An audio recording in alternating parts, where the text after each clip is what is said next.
Hello friends, welcome to my YouTube channel. This is Ramdas Pandit Bharsat, working as assistant professor in chemistry at Maratha Vidya Prasarak Samaj, Nasik. In this video lecture, we are going to see about the response of equilibria to conditions.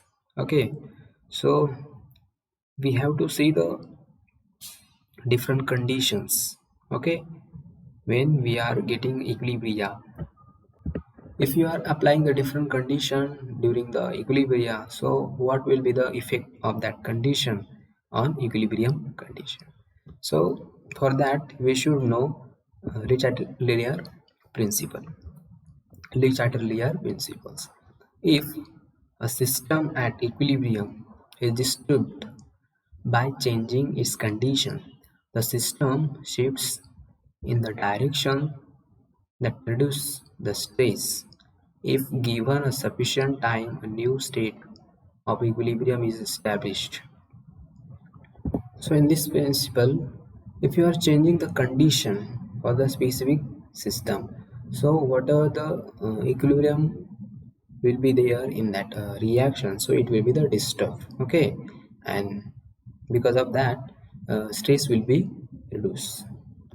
So that you will see the three types of changes can disturb the equilibrium of a reaction. Okay, so in that the first one is change in concentration. If you will change the concentration, so the equilibrium reaction will be disturbed. Okay, and the second one is changes in a pressure or a volume. If you change the pressure or volume, so that also the equilibrium of reaction will be disturbed.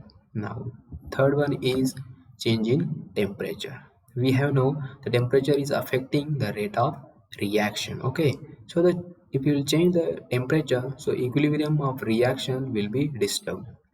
So like that, we have to see the first one in detail, the response of equilibria to concentration.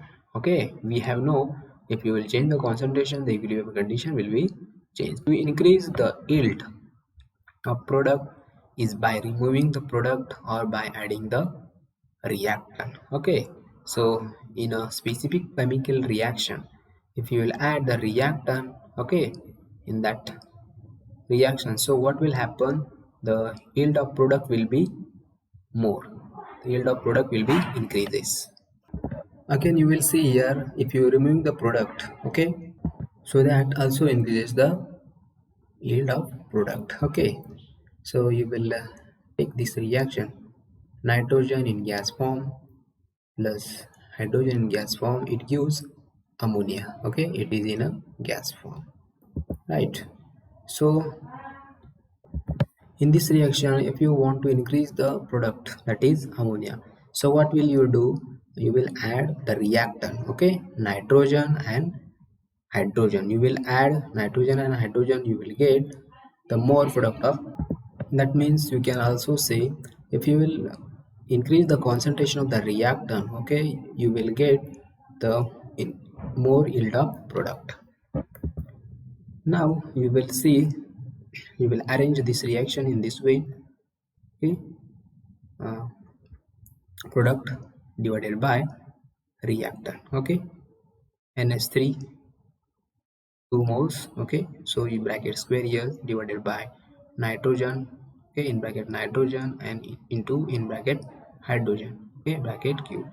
So at equilibrium you will see q is equals to k, where more hydrogen is added, denominator increases, hence q value decreases. Okay, so if you will add the hydrogen into this reaction, so what will happen, the q value will decreases here. Okay, so in this way you will see at equilibrium reactions proceeds to the right and more ammonia is formed, hence the q is less than k.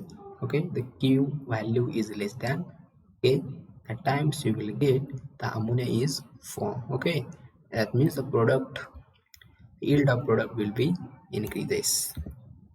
Now, second condition is given, removing the substance favor the reaction. In this case, you will see ammonia is removing, numerator decreases, hence Q value is less than A. Okay, that times. Okay, after the removing, the numerator decreases. To get the equilibrium, the reaction proceeds towards right, and the ammonia is more form. Okay, so in the second condition, if you remove the favorable reaction, now we have to see the next type, that is response of equilibria to the pressure.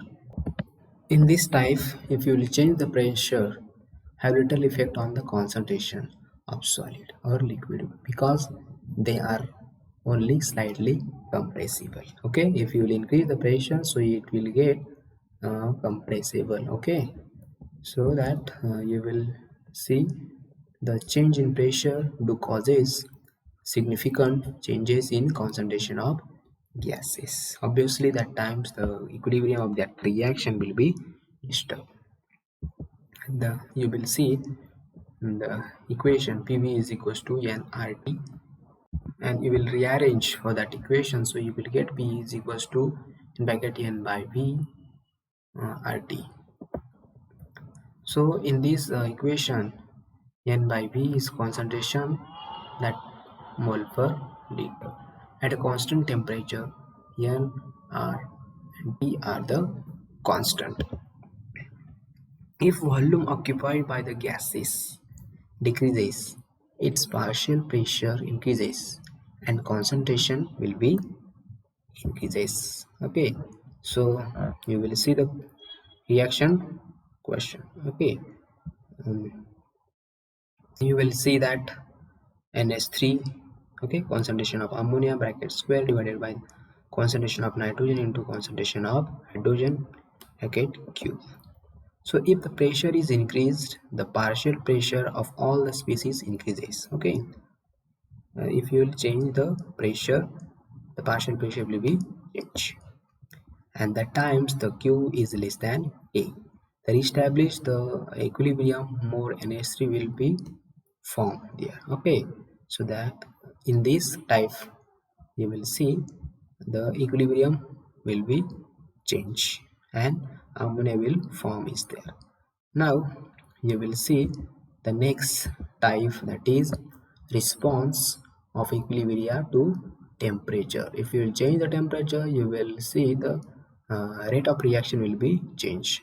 That means if you will see the equilibrium condition in that reaction, so it will be disturbed. Okay, in the exothermic reaction where it is produced, we have no in a any kind of exothermic reaction, in that reaction the heat is forming, it is releasing. Okay, so if the temperature of the such a reaction is raised by adding heat to the system, the reaction will be favored in the direction where heat is produced. Obviously, some reactions, some chemical reactions require the heat, okay, to speed the reaction. Okay, so obviously what will happen if you will change, if you will speed up the chemical reaction, so the product of that reaction, the yield of product will be, the yield of product will be more. Okay, so the K depends upon the temperature. K changes and reaction proceeds